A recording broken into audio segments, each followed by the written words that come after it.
Well, hello and welcome back. We are doing this fall picture today.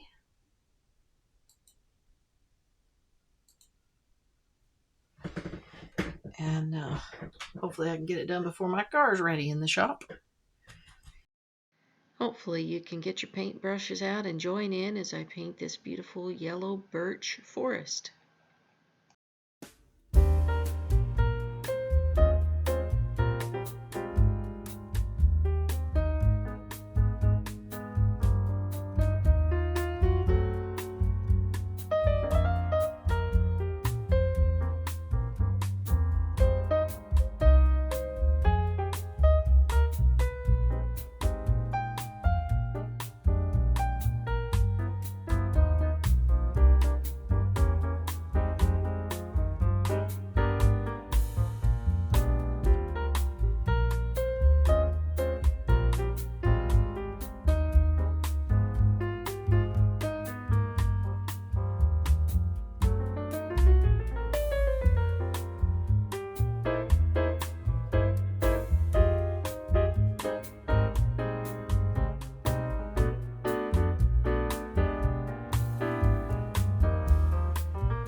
I think that's done, guys.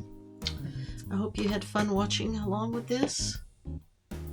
Let's take this off and see what it looks like with a nice border around it. There, how about that? I hope that was fun. That was certainly a lot of fun to paint. And not really all that complicated. Really fairly simple painting with just a sponge and a few brushes. A little bit of color and some bleed-proof white, my friend. You guys have a wonderful week. And don't forget to like and subscribe. And I will be back as soon as I can with some more. I just opened a gallery in Gatlinburg, Tennessee with a couple of friends, and so I've been very busy down there, and it's a little hard to keep up with my online free tutorials. So, but I do try to get them out as often as I can, and hopefully I'll be back within the next week or two with another one for you. Please don't forget to like and subscribe and give me a thumbs up. Share with your friends. Let them know that they can find a lot of free tutorials. And as always, keep on painting, and we will see you next time for some more watercolor.